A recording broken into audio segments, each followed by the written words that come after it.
químico. Cuando tenemos presencia de material orgánico o inorgánico, polvos, humos, ahí se dice que es riesgo químico. Si no hay presencia de esto, pues sencillamente no hay exposición y no hay riesgo. ¿Listo? Recordemos la diferencia entre peligro y riesgo.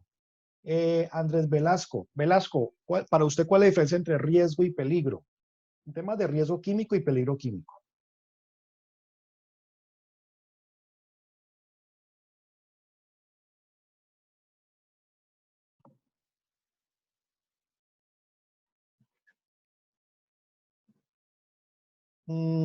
Alejandra Pacheco, diferencia entre peligro y riesgo químico.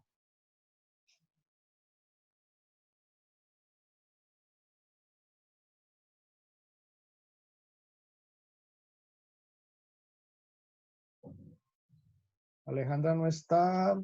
Bueno. Duber, diferencia entre peligro y riesgo.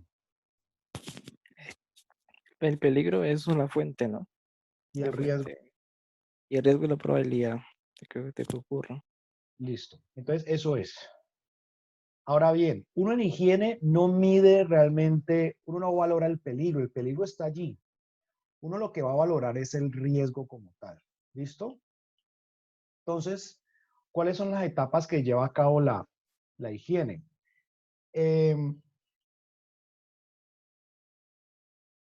Uno lo primero que hace es identificar el contaminante. Y eso sí lo tiene que hacer el coordinador de seguridad y salud del trabajo.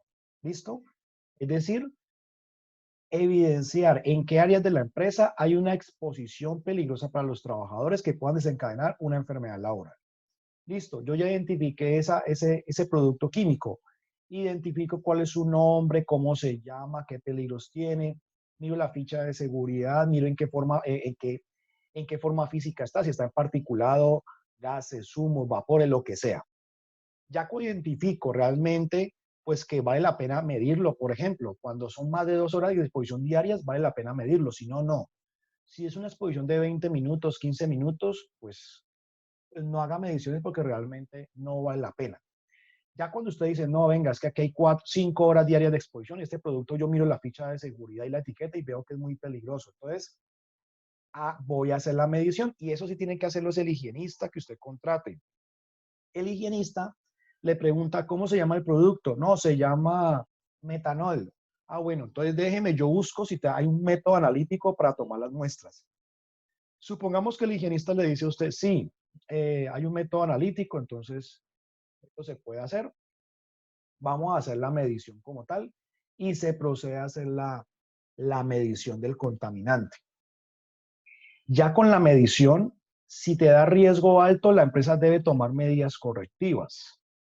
Pero si la medición hecha por el higienista te da riesgo bajo, no tenés que tomar control y lo que haces es, por ahí cada 3 o cada 4 años, tomar una nueva muestra.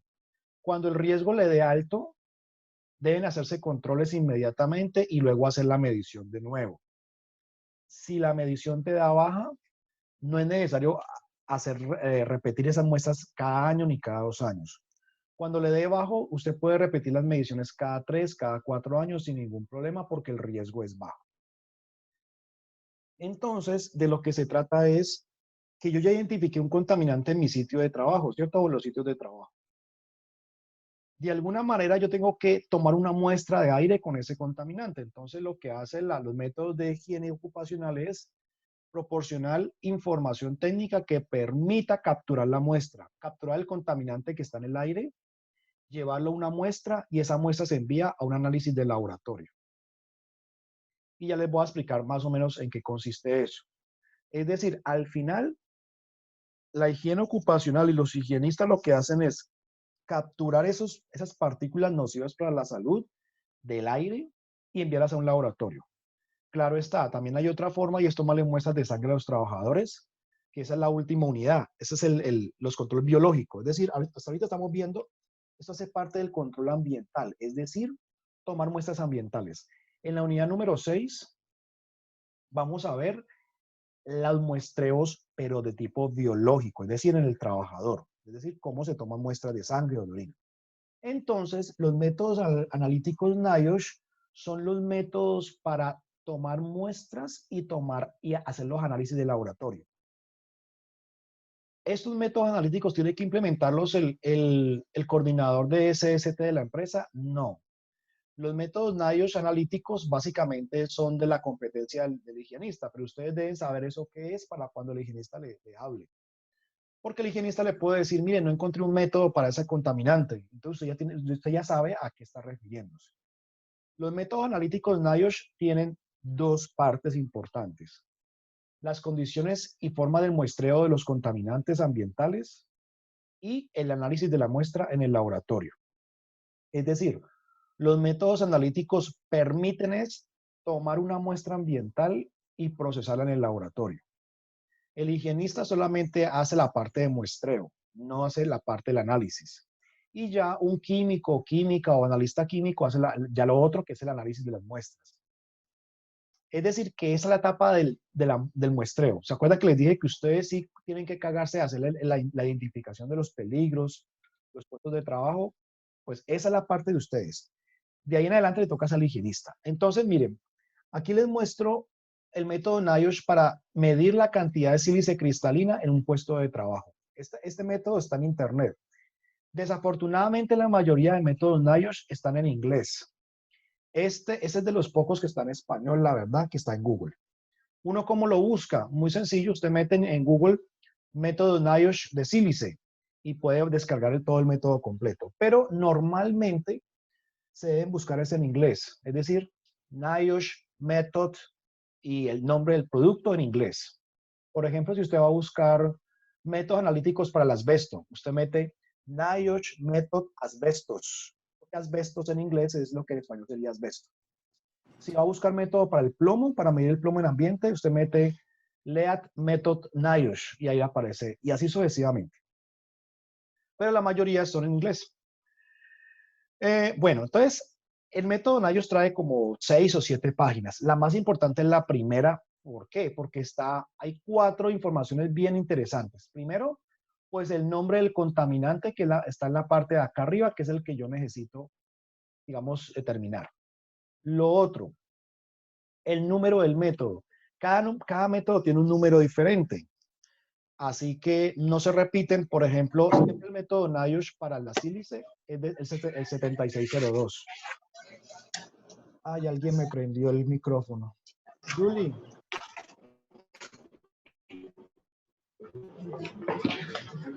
Riesgos, que tiene activado el micrófono y se escucha mucho. Perdón, profe. Gracias. Bueno, entonces primero el contaminante que está acá arriba. Segundo, el método, el número del método, que es el 7602.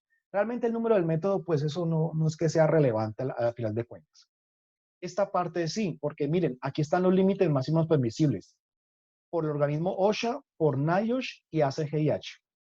Recordemos que es OSHA, NIOSH y ACGIH. OSHA es la Oficina de Estados Unidos de Seguridad y Salud. Es decir, ellos son, hagan de cuenta, como el Ministerio de Trabajo aquí. Ellos son los que multan, ellos son los inspectores de los sitios de trabajo. OSHA tiene la capacidad de multar a un empresario o cerrarle el negocio si encuentra que hay mucho riesgo. ¿Listo? NIOSH, en cambio, es un organismo de investigación. Es el Organismo de Investigación Nacional de Seguridad e Higiene Ocupacional de los Estados Unidos. Ellos lo que hacen es investigar y publican estos métodos NIOSH. Y la ACGIH, ¿qué es? Es una asociación de higienistas gubernamentales de los Estados Unidos. Ellos lo que hacen es publicar los valores límites permisibles. En Colombia, según la resolución 2400, solamente nos podemos fiar de los límites máximos permisibles de la ACGIH. ¿Listo? Entonces, ahí me aparecen los límites máximos permisibles. ¿Qué significa? Que cuando yo tomo una muestra de sílice tipo cuarzo, el resultado no me puede dar más de 0,1 miligramo si es tipo sílice cristobalita. Y si es tridimita, no debe superar 0,05 miligramos por metro cúbico. Recordemos que un valor límite permisible es un valor que no se puede sobrepasar en el sitio de trabajo, porque si lo sobrepasamos, la persona tiene un riesgo de enfermarse. Entonces, luego viene el cuadrito que les he marcado ahí en color azul. El cuadro en color azul es las condiciones del muestreo. Entonces ahí me dice, mire, si usted, señor higienista, va a tomar una muestra, debe utilizar un filtro de PVC y adaptarle un ciclón. El PVC significa cloruro de polivinilo. Debe utilizar un ciclón de nylon de 10 milímetros. Debe utilizar un filtro de PVC de 37 milímetros de diámetro y 5 micrómetros de tamaño de poro. Debe utilizar una bomba a un caudal de 1,7 litros por minuto o a 2,2 litros por minuto y debe capturar un volumen mínimo de 400 litros de aire. La muestra va a ser estable durante mucho tiempo, es decir, una muestra de polvo de sílice es estable durante muchos meses porque básicamente es polvo, eso no se descompone, no se evapora, no se pierde, nada. ¿Listo? Es decir, que al higienista le interesa es el cuadro azul donde dice el muestreo. Pero ya cuando el higienista manda la muestra al laboratorio, ya el analista del laboratorio tiene que leer es el cuadro rojo, en donde le dice pues que vea esa muestra para analizar sílice cristalina, debe analizarla mediante una técnica que se llama espectrometría de absorción infrarroja. ¿Listo? Y ya el resto son parámetros del laboratorio que no nos interesan mucho. ¿En dónde hay sílice? Sílice hay en las canteras, en las minas de carbón, en las minas de oro, en las fábricas de cemento. El cemento tiene sílice. Recordemos que la sílice es cancerígena. En la construcción hay sílice. En las obras civiles hay mucha sílice. Donde rompan ladrillo, donde corten pavimento, hay sílice. Entonces, este es un ejemplo de un método NIOSH. Después de que ya se han identificado los métodos NIOSH, hay que hacer otra cosa y hay que determinar lo que se llaman los grupos Profe, similares. ¿Sí? qué pena, una intervención. Dependiendo de la sustancia química que se vaya a utilizar o dependiendo de la sustancia química, ¿cada cuánto es viable actualizar los tipos de métodos o hacer las respectivas muestras para esa sustancia? Es decir, actualizar todo ese formato. ¿Cada cuánto es viable o eso depende de la sustancia química y de la organización? ¿Te referís a este método NIOSH, actualizarlo? Sí, sí, señor. Sí, señor. Ya. Esos métodos normalmente no cambian mucho, la verdad. Y eso lo haces ya en iOS. Es decir, eso no depende de uno como tal. Por ejemplo, miren que la primera versión de este método fue en el año 84. Muchos de ustedes no hayan ni nacido. Esa fue la primera versión. Y la versión número 3 fue actualizada en el año 2003. Miren toda la cantidad de años que pasaron. O sea que estos métodos necesariamente no se actualizan cada año ni cada 2 años. Estos métodos se actualizan por ahí cada 6 o 7 años. Pero eso depende del contaminante y depende de la tecnología del laboratorio. Es decir, a medida que salen más equipos modernos de laboratorio, así mismo se van actualizando. Pero realmente estos métodos no es que se actualicen muy frecuentemente porque funcionan bastante bien. Esa es la razón por la cual no se actualizan tan frecuentemente. Profe, el TLB de este método de parasílice, ¿dónde está o dónde se encuentra? Allí donde dice ACGIH, dice cuarzo respirable, 0, esos son los TLBs. Esos son los TLBs. Arriba donde dice muestreo, usted ve que dice OSHA, NIOSH y ACGIH. Esos son los valores límites permisibles para la sílice cristalina. Profe, ese no dice el tiempo de medición del contaminante. No dice el tiempo, pero el higienista lo saca fácilmente. ¿Cómo lo saca el higienista el tiempo de muestreo? Una fórmula muy sencilla. La fórmula es, el caudal es igual al volumen sobre el tiempo de muestreo. ¿Listo? Entonces, por ejemplo, yo quiero saber el tiempo de muestreo. Muy sencillo. De esa fórmula, yo despejo el tiempo de muestreo. Por lo tanto, el tiempo de muestreo es igual a ¿qué?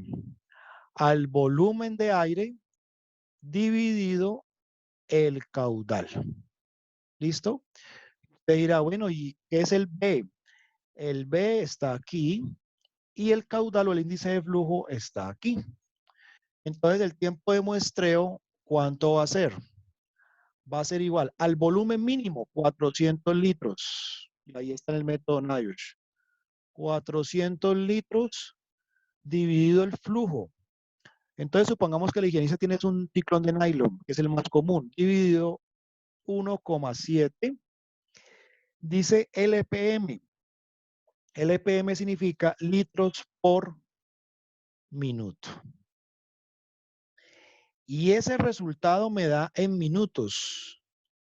Hagan el cálculo y me dicen cuánto les dan 400 litros de aire dividido 1.7. 135.29. ¿Cómo? 235.29. 235. O sea que el tiempo de muestreo mínimo para cumplir con el método NIOSH es de 235 minutos. ¿Listo? Ahora, ahí lo hice con el mínimo, pero si ustedes lo hacen con 800 litros, que es el volumen máximo de muestreo, entonces te va a dar mucho más. Pero un higienista que quiera salir rápido de ese muestreo, toma una muestra de 235 minutos. ¿Eso a cuántas horas equivale? ¿Cuánto es 235? 4 horas. 4 horas. Sí, porque 6 por 4, 24. Sí, o sea que mínimo son válidas 4 4 horas. Máximo, como 800 litros es el doble, lo máximo son 8 horas. O sea que le respondo su pregunta. Del índice de flujo y el volumen sale el tiempo de muestreo con esta formulita. Esta fórmula le sirve para cualquier agua, aire, lo que sea. Siempre el caudal de un fluido va a ser igual al volumen sobre el tiempo. En este caso, el tiempo de muestreo. Entonces, Listo, profe. uno así saca los tiempos de muestreo. Es decir, que un muestreo de sílice cristalina que dure menos de 4 horas no es válido. No sirve de muestreo. A no ser que el trabajador nomás labore, digamos, 2 horas con sílice en todo el día. Entonces, bueno, ahí sí ya toca. Pero si un trabajador, una obra, por ejemplo, una obra civil, trabaja todo el día y el higienista le dice a usted, no, nomás lo va a tomar 1 hora de muestra. Pues no es válido porque el volumen mínimo son 400 litros y para 400 litros tiene que tomar 235 minutos. Entonces, así se sacan los tiempos de muestreo. Bien, estaba aquí hablando de los grupos de exposición similar. ¿Qué son grupos de exposición similar? Son grupos de trabajadores que comparten la misma exposición a un factor de riesgo medioambiental, a ruido, o a vibración, o a químicos, ¿no? Resulta que... Ahí no el qué pena, buenos días, como se Hola, Roy Quintero. hola, Robin. Profe, ahí no el video, entonces la exposición es mínima, sería el 10% del TLB. No entendí, ¿cómo así? ¿Cómo así? No En entendí. el video que la exposición, pues, en la exposición, el tiempo de exposición es muy mínima porque los soldadores no están todo el día, sino un ratico de que 20 minutos le pongo yo. Sí, es decir, a veces los soldadores, bueno, hay soldadores que sueltan un ratico, pero hay soldadores que en las fábricas, No, por sí, ejemplo, sino que es de acuerdo a lo del video, que usted sí, nos, pues, sí, correcto, Robin. es mínima, ¿cierto? El 10% del TLB. Ahora, O puedo no vaya, exagerar yo colocándole una exposición baja. no vaya a confundir un 10% del TLB con el tiempo de exposición. Ya. Usted me dice el 10% del TLB, pues claro, el resultado final es muy bajito, pero no Sí, porque la confundir. exposición baja sería el 50%, sería muy... Usted le colocaría el 50%. Y ya cuando el 50% del TLB de la exposición sería riesgo medio. Ya cuando sea el 10% del TLB, si es bajo, como dice usted. Ya, listo, profe, gracias por Sí, la eso. aclaración. Listo. Entonces, cuando usted vaya a definir para una empresa los muestreos, antes de que empiece con las muestras, usted ya definió el método NIOSH, ya miró cuál es el tiempo de muestreo, ya miró que el contaminante tenga TLB. Algo muy importante, importantísimo. Si el contaminante no tiene TLB, no siga, o sea, no pierda más tiempo porque no se puede hacer las muestras, ¿listo? Pero supongamos que el contaminante está a las 8 horas allí, hay exposición importante, eh, el contaminante tiene un TLB, tiene un método NIOSH, listo, ahorita ¿qué sigue? Voy a definir los GES. Los GES son grupos de trabajadores que comparten la misma exposición al mismo agente durante la misma hora, los mismos tiempos de exposición. Para explicar eso les pongo un ejemplo. Yo tengo una empresa donde se hace un proceso que se llama revestimiento con unos químicos, ¿cierto? Y en esa área de revestimiento, todos los cargos, todos los trabajadores tienen el mismo cargo de operario de revestimiento. Pero en esa área, unos hacen descarga, otros alimentan el embobinado, otros hacen QC, que es control de calidad, y otros hacen limpieza. Es decir, hay 4 tareas que las hacen los operadores de revestimiento en la misma área. Y resulta que los trabajadores que hacen alimentación del embobinado están expuestos a un producto químico que se llama 2-butoxietanol, igual que los que hacen descarga. Pero los que hacen control de calidad están expuestos a metilisobutilcetona, que es el MIBK. Y los que hacen limpieza se exponen a MIBK y se exponen a ciclohexanona, que desprende vapores. Entonces aquí, miren que el operario de revestimiento no todos no hacen lo mismo. Entonces, ¿qué me toca hacer? Me toca separar los grupos de exposición según la labor. Entonces, por ejemplo, primer grupo de exposición lo va a conformar los operarios que hagan embobinado y los que hagan descarga. Esto sería un grupo de exposición similar, porque se exponen todo el turno al mismo contaminante químico. Entonces, el primer GES es este. ¿Listo? Luego, el otro GES, el otro grupo de exposición sería los que hagan control de calidad. Este es otro grupo de exposición. Y el tercer grupo de exposición diferente son los que hagan limpieza. ¿Por qué? Mire que aquí me salieron 3 grupos de exposición similar. Porque los que hacen limpieza están expuestos a 2 químicos, al MIBK y a la ciclohexanona. En cambio, los de control de calidad solamente al MIBK. Entonces, aquí me salieron 3 grupos de exposición similar. Entonces, y ustedes dirán, ¿y esto para qué me sirve? ¿No? Pues muy sencillo. Usted va a hacer una muestra al GES del butoxietanol, un muestreo al GES de control de calidad QC y una medición al GES de limpieza. Así sean 30 trabajadores, usted como mínimo debe tomar 3 muestras, una para cada uno de los operarios, según este grupo de exposición similar. De esa manera usted le dice al higienista, mire, ya definí los GES, tómale una muestra al de alimentación, tómale una muestra al de control de calidad y una muestra de limpieza. Y ya con eso usted tiene caracterizado su exposición. Si no lo hace así, Profe, ¿y a los de ruido no se les hace mediciones? sí, claro. Lo que pasa es que no les hablé de ruido porque hoy el tema no es ruido, pero para ruido es exactamente el mismo análisis.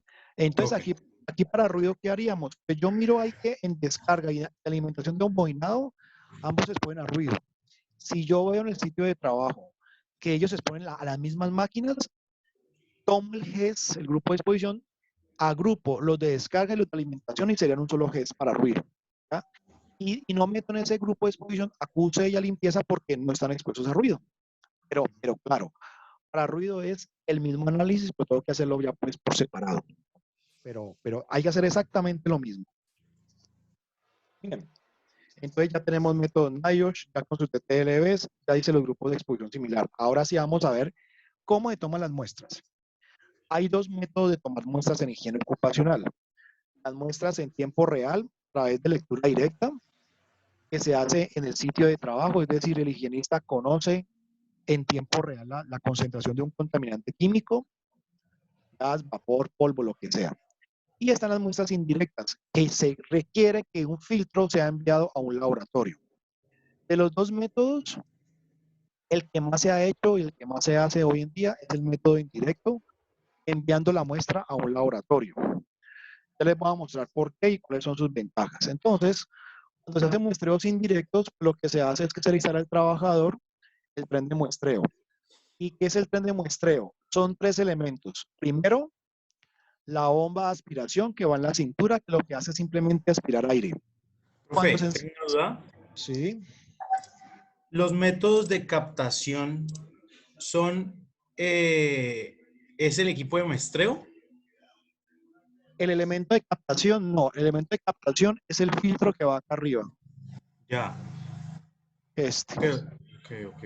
Entonces el equipo es la bomba en este caso. Sí, el equipo es la bomba. Ok. Y el elemento de captación es el filtro que va en la camisa. Ya le entiendo. Listo, profe, gracias. Entonces, todo eso se llama el tren de muestreo. El tren de muestreo está conformado por una bomba de aspiración que lo único que hace es aspirar aire. Luego viene una manguera plástica y luego viene el filtro. ¿Listo? O un filtro o un tubo. Eso depende del contaminante. ¿Listo? Ese tren de muestreo, que son los 3 elementos, se le instalan al trabajador. Cuando se enciende la bomba, como ella aspira aire, el aire va a ingresar por aquí, por el filtro, el aire sigue por acá ya por la manguera sin contaminante y sale por la manguera ya sin contaminante. ¿Dónde quedó el contaminante? Pues obviamente en el tubo, en el filtro que tiene él en la camisa. La instalación debe ser allí en la camisa. ¿Por qué? Porque necesitamos, aquí estamos hablando de la parte respiratoria, ¿no? Entonces yo necesito lo más cercano posible a la nariz del trabajador que esté ubicada el método de muestreo. Incluso él aquí tiene un dosímetro. Esto que está aquí es un dosímetro de ruido, pero para el ruido. Las dosimetrías de ruido también se instalan en la camisa. Pero bueno, eso ya lo verán en otro semestre. Entonces, cuando hablemos de muestreo indirecto, se le debe instalar al trabajador el tren de muestreo. ¿Listo? En esa, digamos, posición. En cambio, cuando yo hago muestreos de forma directa en el puesto de trabajo, utilizo son sensores, equipos portátiles con sensores que me van determinando el contaminante en la pantalla en tiempo real. Ustedes dirán, pues no, es mucho más fácil así, ¿no? Sí, es más fácil, pero desafortunadamente no existen los millones de sensores para los millones de contaminantes químicos. En cambio, sí existen mucho más filtros y tomas y métodos de muestreo para contaminantes para enviarlos a un laboratorio. Por eso existen muy pocos equipos de lectura directa para tomar la contaminación en el sitio de trabajo. El equipo de la imagen es un medidor de gases para espacios confinados, el cual mide la explosividad, el oxígeno, el monóxido de carbono y el ácido sulfídrico. También uno puede comprar sensores para amoníaco, para cloro, para fosfina, que son como casi todos son gases. Este equipo sirve para determinar la concentración de material particulado en tiempo real. El problema es que son equipos muy costosos, que realmente en Colombia comprar este equipo puede salir en 20, 25 millones de pesos. Ya se imaginan que son equipos que no todos tienen acceso a ellos. Así que son equipos muy buenos que te dan en tiempo real la cantidad de partículas del polvo y dan el tamaño de partícula y la cantidad, pero casi nadie los usa por los costos. Al final, esos equipos de lectura directa de polvo te muestran una gráfica y en esa gráfica te muestran la distribución del tamaño de partícula. Sin embargo, esos equipos no están diseñados como para trabajar, prenderlos 8 horas al día, no, porque la pila se consume muy rápido. Bien, yo también puedo clasificar la toma de muestras según la duración del muestreo. Ahorita preguntaban que el tiempo de muestreo, ya les expliqué cómo se determina la duración. También por donde yo ubique el tren de muestreo o cómo tome yo la cantidad de partículas. Yo tengo dos opciones y es por la duración del tiempo del muestreo, hacer unos muestreos de tiempo puntual, es decir, rápido, 5 o 10 minutos y ya, ese es mi muestreo. Ese muestreo se hace con la bomba, con el equipo de lectura directa que les mostré ahorita, el negrito. ¿Listo? Es decir, con este se hacen muestreos puntuales. O lo más común es hacer muestreos prolongados, es decir, muestreos de 6, 7 horas, mínimo 4 horas. En el caso de la sílice vimos que era mínimo 4 horas. Cuando ya hace un muestreo de 4, 5, 6 horas, 7 horas, ya se llaman muestreos prolongados. Pero aparte del tiempo, yo lo puedo clasificar también en donde yo localice el tren de muestreo. Ya la fotico del trabajador que les mostré es un muestreo de tipo personal. Es decir, el trabajador es el que va a aportar durante 6 o 7 horas el equipo de medición. Pero también existe otra forma y es llevar a cabo un muestreo ambiental, en la cual no le instalo al trabajador el tren de muestreo, sino que lo instalo en un sitio fijo. Aparte de eso, hay otra clasificación y es la de muestreos activos y pasivos. ¿Qué es eso de activo y pasivo? Pues básicamente cuando yo utilizo una bomba de aspiración como la que les mostré que se le instalaba al trabajador en el cinturón, cuando el trabajador trae una bomba instalada en su cinturón, eso se llama muestreos activos. ¿Por qué? Porque la bomba está aspirando aire de forma activa. Pero hay otros métodos de muestra en las cuales no se emplean bombas de muestreo de aspiración de aire y se llaman muestreos pasivos. Ya se los voy a explicar. Entonces, estos son los muestreos activos, en donde se usa una bomba de aspiración, lo azul, una manguera y un filtro. Ese filtro, en este caso, por ejemplo, en esta fotografía, está unido a un ciclón de aluminio. Ahí está el filtro, la manguera y la bomba. Entonces, cuando usted ve algo así, es un muestreo activo. Los muestreos activos tienen muchas ventajas porque sirven para todo, para polvos, gases, humos de soldadura, fibras de asbesto, es decir, tiene una gran cantidad de aplicaciones. La desventaja es que se puede saturar, es decir, si el higienista no tiene cuidado y el sitio está muy contaminado, por ejemplo, y deja ese equipo prendido 8 horas y hay demasiada contaminación, se le puede saturar el filtro y es una muestra saturada ya no es válida para el laboratorio. El laboratorio la puede rechazar. Existe la otra técnica que es sin utilizar bomba. ¿En qué consiste? Básicamente, incluso eso lo puede hacer cualquier persona que no sea higienista, compra un absorbente sólido, una membrana. La membrana la venden por colores y cada color es para un contaminante diferente. Entonces venden membranas para medir vapores orgánicos o para óxido de etileno, que es un gas que utilizan en las clínicas, es muy tóxico, o para formaldehído, que es cancerígeno. Entonces, usted simplemente compra la membrana, se le instala al trabajador durante 7, 8 horas, se la retira y envía esa membranita empacada a un laboratorio. Y ese laboratorio te analiza la membrana y te dice la cantidad del contaminante. En la membrana se le instala de nuevo en la camisa del trabajador, así como se ve en la figura número 2. Es muy sencillo, eso viene como en una lata metálica, usted la destapa, le quita una tapita que trae, se la pone el trabajador y se la deja instalada 6 o 7 horas. ¿Listo? Después de ese tiempo se la retira, fíjense que no hay por ningún lado bomba de muestreo y la envía a un laboratorio para que se la analice. Lo único es que usted tiene que saber a dónde va a comprarlo y a dónde lo va a mandar a analizar. Pero es un muestreo pasivo que es mucho más sencillo. Entonces vienen analizadores para vapores orgánicos, óxido de etileno, formol, etc. Y básicamente ese muestreo pasivo, esa membrana, es una capa absorbente que a veces viene de carbón activado o de otro tipo de capas, pero generalmente con carbón activado. Y pues, permite hacer monitoreos de una forma mucho más sencilla. Un solo monitor de esos puede costar, yo compré uno y me costó 300.000 pesos, por ejemplo. Entonces son costosos. Y a esos números el análisis son los 400.000 pesos. Entonces no es barato hacer un solo muestreo de contaminante químico. Los costos son altos, ¿no? Bien, entonces ya les expliqué cuándo es un muestreo activo, cuándo es pasivo, cuándo es por lectura directa y cuándo es para enviar a un laboratorio. Veamos la Profe, estrategia, señora. qué pena, tengo una pregunta. Por ejemplo, para humos metálicos por soldadura, ahí sería un muestreo pasivo y se podría utilizar la membrana que usted nos dijo que se le Ya. instala en la camisa a los trabajadores, que tengo esa duda.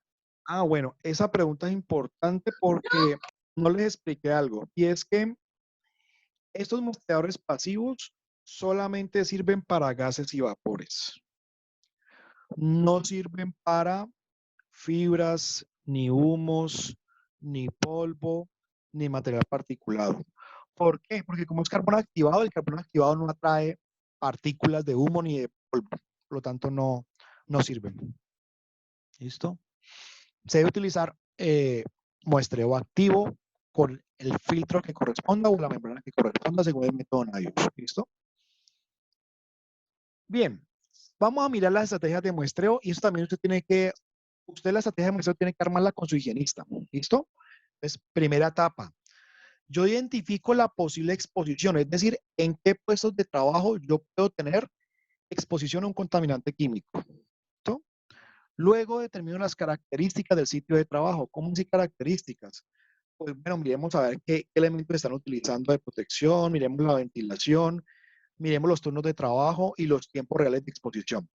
Yo les decía, si un trabajador tiene una exposición diaria a un contaminante de media hora, no haga muestreos. Realmente es costoso y no vale la pena hacer muestreos. Se hacen otras valoraciones más económicas, cualitativas. Tercera etapa, estime la exposición laboral. Una estimación es determinar realmente la exposición que tiene el trabajador. Y cuando yo digo determinar la exposición, ¿qué es? Es determinar la cantidad de partículas a las cuales ellos se están exponiendo en el ambiente. Cuando usted haga el recorrido y determine la estrategia del muestreo, tiene que mirar qué materias primas son, si los trabajadores exponen las materias primas, cuando la están depositando en una tolva, se espera los productos intermedios o el producto final es un polvo que es muy volátil y ese polvo la gente lo inhala. Es decir, hay que mirar la exposición a materias primas, producto intermedio y producto terminado. Tengo que revisar antes de los muestreos la ventilación, las fichas de seguridad, porque, por ejemplo, si un trabajador manipula 4 productos químicos diferentes y usted de esos 4 productos encuentra que uno es cancerígeno y los otros 3 no son cancerígenos, entonces, ¿usted a qué le va a dar prioridad? Usted le va a dar prioridad al contaminante cancerígeno y ese lo mide primero y luego mide los otros. ¿Listo? Otro ejemplo. Usted tiene 4 trabajadores, de los cuales 3 tienen extractor y uno no tiene extractor y todos manejan el mismo producto químico. ¿Usted cuál va a muestrear de primero? Al que no tenga extracción. ¿Listo? Usted va a muestrear siempre al que no tenga ventilación, al que no tenga un sistema de extracción, al que manipule productos tóxicos o cancerígenos o al que maneje los mayores tiempos de exposición. Esa es la prioridad en los muestreos. ¿Listo? Ya con eso usted va definiendo ya a quién le va a hacer las mediciones. Entonces, hay 3 etapas. La aproximación inicial es una inspección, un análisis básico y un análisis detallado. Entonces, la aproximación inicial es lo que les decía, recolectar información en campo y eso lo hace es el coordinador o la coordinadora SST. Esto debería hacerlo usted en el higienista. El higienista usted le entrega esta información. Además, usted es el que va a definir los muestreos, ¿no? Entonces, la aproximación inicial es hacer una inspección para determinar a quién vas a muestrear y a quién no vas a muestrear. ¿Listo? Listo. Ya definió más o menos en qué área van a ser los muestreos. Luego viene lo que llama el análisis básico. ¿Qué es el análisis básico? Es bueno, voy a revisar los muestreos anteriores. No, es que yo soy nuevo aquí en la empresa. Y el año pasado hicieron mediciones. Sí, por ahí hay un informe. Bueno, revíselo. Antes de hacer más mediciones, revise cómo dio los muestreos anteriores. ¿Hace cuánto se hicieron? No, es que no hay más muestreos. Entonces no hay nada que revisar. Revise si algún amigo suyo trabaja en una empresa o algún compañero trabaja en una empresa que se haga lo mismo y pregúntele cuáles son los resultados de ellos o que le copie el informe para usted más o menos darse cuenta cuáles pueden ser los niveles de exposición, ¿no? Y por último, ya el análisis detallado que es, ella es hacer la medición, seleccionar los cargos que voy a medir, ya definir los grupos de exposición similar, ya definí las áreas, ya definí los tiempos de muestreo, ya definí qué día voy a hacer las mediciones. Uno nunca hace una medición ni un sábado ni un domingo, por ejemplo. Siempre lo hace, debe hacer las mediciones de lunes a viernes. ¿Por qué los sábados no? Porque normalmente los sábados la gente trabaja hasta la 1 o 2 de la tarde y la gente está de afán. Los trabajadores están de afán para ir a ver un partido de fútbol o para ir a jugar un partido o para ir a acompañar a la esposa a las compras, lo que sea. Entonces la gente los sábados está en otro cuento. Entonces los sábados no. De lunes a viernes cualquier día. Y ya con el higienista determina el procedimiento y las condiciones de medida. Entonces ya el higienista le dirá, mira, ¿qué turno vamos a medir? No, yo quiero medir el primer turno de 6 a 2. Ah, bueno, entonces el muestreo va a empezar a las 7 de la mañana y termina por la 1. Listo, entonces a las 7 nos vemos el lunes y hacemos el muestreo. ¿Listo? Este ya es como los tiempos de medida. Lo que les decía, prioridad. Puestos de trabajo con el mayor tiempo de exposición. Prioridad. Puestos de trabajo que tengan productos más tóxicos. Prioridad. Los trabajadores que trabajen más cerca de las tinas o las canicas donde hay el producto químico. Por ejemplo, este fue una medición que hicimos el año pasado, una empresa que fabrica espuma. Y en esa espuma se manejan 2 insumos que son muy peligrosos a la salud. La espuma para colchón. Uno que llama el TDI, Sociedad de Tolueno, y otro que llama cloruro de metileno. Les voy a mostrar esos muchachos cómo trabajan, el video que hicimos durante la medición. Entonces, les muestro el video. Van a ver que ellos tienen instalado su equipo de medición durante la fabricación de la espuma. Esta empresa queda en Bucaramanga.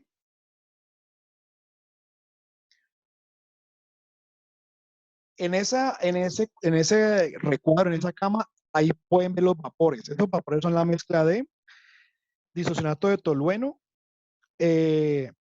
cloruro de metileno y otro producto que no es tóxico. Entonces, ahí pueden ver Y aquí van a ver los trabajadores. Miren cómo ellos están mezclando los 3 productos químicos. Ahí pueden ver la manguerita que tiene la bomba de muestreo que tiene en el pantalón, la manguerita que tiene en la espalda. Y en la camisa tiene un tubo. Ese tubo de carbón activado porque ahí estábamos muestreando los vapores de esos productos químicos. Y obviamente la medición hay que hacerlo durante el proceso. Si ellos no van a fabricar la espuma, pues no se podría haber hecho la medición. Y pues realmente allí se notaba mucho vapor, es decir, se sentían muchísimos olores. Ahí está la bomba de aspiración y ellos deben utilizar sus respiradores. Y con todo el respirador y todo, los resultados de la concentración siempre nos dieron alto para el TDI, el otro nos dio bajo. Las empresas que manejan ese tipo de productos pues deben tener sus sistemas de extracción, deben capacitar a los trabajadores, deben suministrarles pues equipos de protección personal, etcétera. Entonces, más o menos de esa manera pues uno va haciendo los monitoreos de los contaminantes para determinar el nivel realmente de exposición. En el caso de esta empresa, los tiempos de exposición duran todos los días, de 8 horas diarias. Y ellos fabrican espuma 3 veces a la semana. Y ahí se puede ver como una nube. Esa nube es el vapor de los productos que son altamente tóxicos. Es decir, uno ahí no puede estar sin respirador porque los olores son bastante. Entonces, ese es como un ejemplo de un muestreo realizado. Entonces, el higienista es el que selecciona el método de muestreo. Entonces, él determina qué tipo de tubo va a emplear, el volumen de aire. ¿Se acuerdan que les dije los 400 litros, el caudal y la cantidad mínima de muestra? ¿Cómo se determina esto? Con esta fórmula. Ya las expliqué. Caudal es igual al volumen de aire sobre el tiempo de muestreo. ¿Listo? Por ejemplo, para esa medición de esta empresa de Bucaramanga, el caudal era de 0,1. Entonces el tiempo de muestreo varía. Porque el tiempo de muestreo es el volumen sobre el caudal. ¿Listo? Y el volumen de muestreo también era diferente, creo que eran 20 litros. Entonces uno divide 20 litros entre 0,1 y eso me daría el tiempo de muestreo. ¿Cuánto es 20 dividido 0,1? Creo que son 200. Creo que son 200. Sí, señor, 200. Sí, profe, son 200. 200. Entonces, para esta empresa de fabricación de espuma para colchones, el tiempo mínimo de muestreo eran 200 minutos. Mínimo. Para muestrear vapores de TDI y de cloruro de metileno. Entonces, fíjense que para cada contaminante, como cada uno tiene un método de análisis diferente, yo tengo que trabajar con tiempos de muestreo diferentes. Si yo no tomo 200 minutos, la muestra no es representativa. Ah, bueno, aquí están, vean. Realmente eran 0,5 mínimo, entonces voy a volverlo a hacer. Los valores reales. ¿Sí? Señor. De analizar, bueno, colocar el equipo de muestreo al colaborador para realizar pues el debido análisis. Primero yo me voy a asegurar de que ese trabajador esté en condiciones de salud adecuadas, pues que no vaya a presentar de pronto ningún síntoma, que no esté enfermo, que no tenga tos, algo para que esté en las condiciones adecuadas para poder que no afecte eso a la muestra. Pues realmente la condición de salud del trabajador no va a afectar absolutamente nada al muestreo. ¿Por qué? Porque aquí yo no estoy midiendo el estado de salud de él, sino realmente la contaminación a la cual se expone. Ahora bien, se supone que si él está mal de salud, él no tiene por qué estar trabajando ese día. Y eso ya el control es de la empresa, ¿no? Es decir, por eso cuando son tareas tan bravas, todos los días los trabajadores tienen que firmar un formato donde digan que están en buenas condiciones de salud. Eso normalmente las empresas aquí en Cali Jumbo no se hace, porque son empresas de manufactura. Pero, por ejemplo, en el Cerrejón, como son tareas tan bravas y de 12 horas diarias al calor, todos los días los trabajadores, cuando ingresan a las 6 de la mañana, porque ellos hacen turnos de 6 a 6 en el Cerrejón, los contratistas, ellos todos los días a las 6 de la mañana reciben la charla de seguridad del CISO y firman una carta. Y esa carta ellos aseguran de que están en buenas condiciones de salud y que durmieron bien. ¿Listo? Pero volviendo a tu pregunta, aquí esto no afecta al estado de salud porque yo no le estoy midiéndolo a su estado físico como tal, sino la contaminación del sitio de trabajo. ¿Listo? Aquí me dice, por ejemplo, el sampler, el muestreador, tubos de carbón activado, que es lo que está aquí. ¿Listo? Ahorita sí voy a hacer el tiempo real con esos datos reales. Dice flujo, punto 2, pongámosle un flujo de 0,2 y el volumen mínimo es de 0,5 litros. Y aquí obtengo el tiempo real. ¿Cuánto es 0,5 dividido 0,2? 2.5. 2,5. Ese es el tiempo de muestreo mínimo, pero eso es muy poquito. Entonces, yo no voy a hacer un muestreo tan cortico. Lo hago mucho más prolongado para realmente alcanzar los 2 puntos. Ahí lo hice con 0,5 litros. Entonces, señora. Con el 0.01 me da 50. 50 minutos. Ah, mire que ahí ya aumentó. Entonces, como mínimo, digamos, un tiempo de muestreo bueno sería de 50 minutos, por ejemplo. Creo que para ellos se hizo fue 1 hora, creo un muestreo de 1 hora y eso es válido, ¿no? Entonces, por ejemplo, ese es el método NIOSH para uno de los contaminantes que se llama cloruro de metileno, que es el que él tiene exposición y es un producto carcinogénico, ¿no? Es decir, las espumas de sus colchones está compuesta de un elemento que es cancerígeno que se llama el cloruro de metileno. Ahí dice en el método analítico NIOSH que es cancerígeno. Bien, y ya el análisis detallado que es lo que les acabo de mostrar en el video, es decir, toma las muestras. Puede ser una sola muestrica durante 1 hora, o 2 muestras, o 3 muestras, eso depende de la cantidad de exposición. Por ejemplo, si yo tomo muestras consecutivas, significa que yo tomo varios, le monto a él varios tubos de forma consecutiva. Primero un tubo, luego el otro, y así sucesivamente. Eso se llama muestreo consecutiva en periodo completo. En el caso del video, lo que hicimos en Bucaramanga fue mostrar instalarle una sola muestra. Pero yo puedo hacer un muestreo de 8 horas con una sola muestra, por ejemplo. El problema es que es muy riesgoso porque se puede saturar. Lo que más se hace es este método de toma de muestras. Es decir, lo que más se hace son muestras consecutivas en periodo parcial. ¿Qué significa eso? Significa que le tomo muestras durante el 70% de su jornada de trabajo, por ejemplo. Si una persona empieza desde su turno a las 6 de la mañana y termina a las 2 de la tarde, yo le hago el muestreo durante el 70% de la jornada laboral y eso es válido. Entonces, la primera muestra dura de 6 de la mañana a 8 de la mañana. La segunda muestra se la instalo de 8 de la mañana a 10 de la mañana. Y la última muestra de 10 de la mañana a la 1 de la tarde. Eso se llaman muestras consecutivas de periodo parcial. Y también existen las muestras puntuales, pero básicamente las muestras puntuales son con equipos de lectura directa.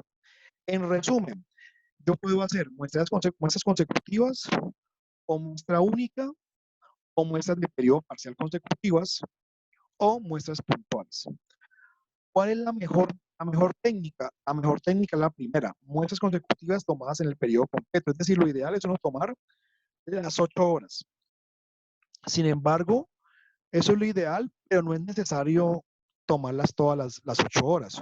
Uno puede tomar el 70% o el 80% de la jornada. Es decir, hoy en día lo que uno más hace realmente, por ejemplo, lo que yo hago son muestras consecutivas en periodo parcial, es decir, varias muestras en un periodo del 80% de la jornada de trabajo.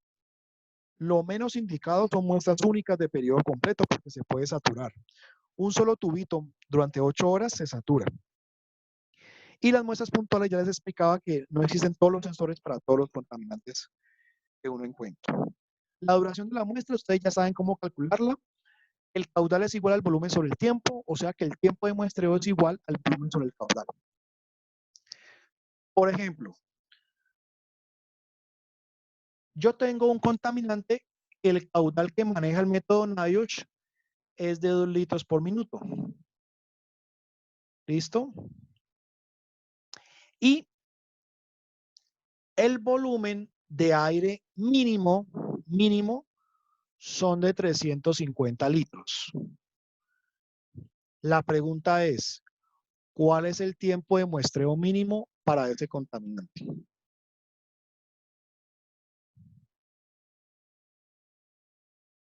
¿175?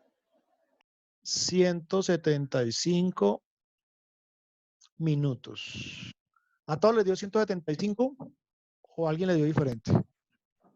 75. Listo. Entonces, con esa formulita tan sencilla, yo determino el tiempo mínimo de muestreo para un contaminante. ¿Listo? Este Q es de la bomba de aspiración y todo eso me lo da ¿quién? Los métodos NIOSH. Es decir, ellos son los que me dicen cuánto tiempo debe durar los muestreos. Ahora bien, y ya con esto vamos terminando la clase para pasar al ejercicio de la unidad. En los TLBs, que son un documento diferente y que sirven para una cosa completamente diferente, son de tres tipos. TLB tipo TWA, tipo Steel y tipo Sealing o techo. Los TLBs están publicados por la agencia ACGIH de los Estados Unidos. ACGIH es la Asociación de Higienistas Gubernamentales de los Estados Unidos. Ellos publican los TLBs, pero un contaminante puede traer un TLB tipo TWA, tipo Steel, tipo Sealing. Cuando es un TWA significa que el contaminante, su TLB es para un periodo de referencia de 8 horas. ¿Listo? Cuando un contaminante tenga un TLB tipo Steel, es un valor comparativo para un tiempo de 15 minutos de exposición diaria. Y cuando sea un tipo TLB tipo Sealing, techo, la exposición no se puede sobrepasar en ningún momento de la jornada de trabajo. La mayoría de contaminantes que ustedes van a ver en los TLBs tienen TWA, es decir, TLB tipo TWA, la gran mayoría. ¿Qué significa TWA? Es un valor de concentración ambiental referenciado para un periodo de 8 horas que no se puede sobrepasar. ¿Listo? O sea que un contaminante, cuando tenga un TWA, se tiene que hacer un muestreo prolongado, es decir, del 70 o el 80% de la jornada de trabajo. Si no, no es válido. ¿Listo?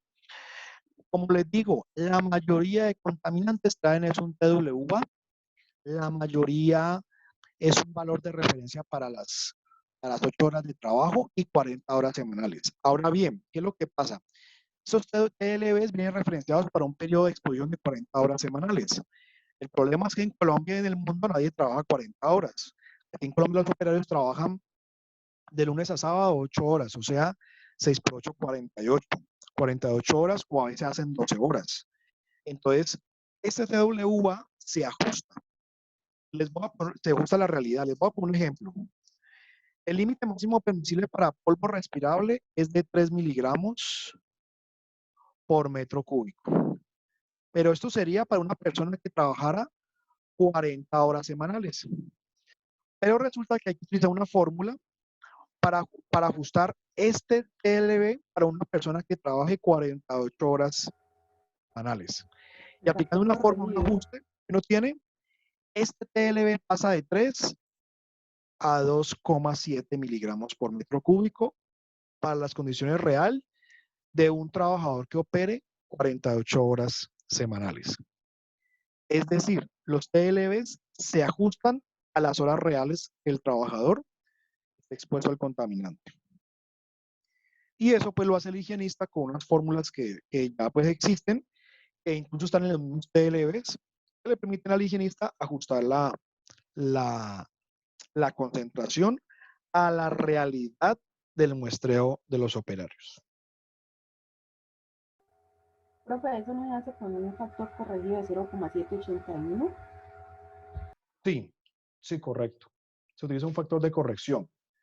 Entonces, ¿uno qué hace? Uno aplica una fórmula que es el TLB corregido para esa persona, para ese trabajador, es igual al TLB normal por un factor de corrección. Y ese factor de corrección uno lo calcula con unas fórmulas que tienen en cuenta las horas semanales de exposición reales o las horas diarias de exposición. No me voy a meter como en ese enredo de explicar esos factores de corrección, pues porque realmente eso lo va a hacer el higienista, eso no lo hace usted. Lo que usted tiene que verificar es que el higienista le haya ajustado el TLB según la jornada de trabajo. Es decir, cuando usted reciba el informe, tiene que verificar que se utilizó el TLB ajustado al tiempo real de exposición. ¿Listo? Porque a veces el trabajador nomás opera 3 horas. Entonces, ahí también hay que ajustarlo a 3 horas diarias de exposición. Ya si el trabajador opera 9 horas, pues también se ajusta con unas fórmulas que ya existen. Y son muy sencillas, pero debe quedar claro en el informe que se hizo el ajuste del contaminante. ¿No? Profe, yo tengo una pregunta. ¿Es posible que nos encontremos con casos que vengan con dos TLB? O sea, un Sí, ejemplo, TWA y sí, el STIL. eso les En, puede ese- pasar. en esos casos, ¿cuál usaríamos? ¿O cuál Es sería mejor, el de prioridad? la prioridad es el TWA. Es decir, lo Ok. que usted dice les puede pasar. O puede ocurrir que un químico tenga still de short term, es corta exposición. Un contaminante puede traer un textil y un TWA. Entonces la pregunta es, ¿y cuál voy a utilizar? Lo mejor es utilizar el TWA si lo puede usar. ¿Y por qué es mejor? Porque es que el TWA es para toda la jornada completa, para las 8 horas diarias de trabajo. En cambio, el STIL es solamente para un comparativo contra 15 minutos de exposición. Entonces, el TWA es el de mayor prioridad. El TLB tipo TWA es prioridad sobre el STIL o sobre el sealing. ¿Listo? Y eso es importante. Muy importante. Durante el muestreo se debe hacer seguimiento a los trabajadores a los cuales les estoy haciendo los monitoreos. ¿Por qué hay que hacer seguimiento? Porque a veces los trabajadores alteran las muestras o manipulan la muestra y eso puede ocasionar problemas en los resultados. Así que la recomendación, ¿cuál es? La recomendación es estar haciendo seguimiento. Antes de hacer los muestreos, explicarle muy bien al trabajador para qué se va a hacer eso.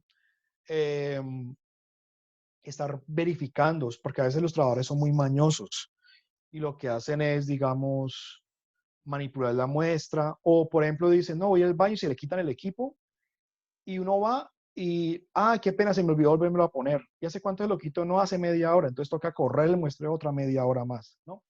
Eso pasa mucho. Otra cosa que puede pasar, y eso hay que tener muy en cuenta, es que a veces la muestra que se tomó en la empresa, el higienista simplemente no la manda a analizar en un laboratorio, sino que se puede inventar los resultados. Entonces, ¿usted cómo garantiza que el resultado no sea inventado? En el informe final que usted va a recibir del contaminante, usted debe exigir al final del informe 3 anexos. Todo informe de higiene de riesgo químico debe traer 3 anexos para garantizar la calidad del informe. ¿Cuáles serán esos 3 anexos que usted debe exigir adjunto a ese informe? ¿Qué creen ustedes que debo exigir como anexo para garantizar que el informe es válido y que quedó bien hecho y que está con todas las de la ley?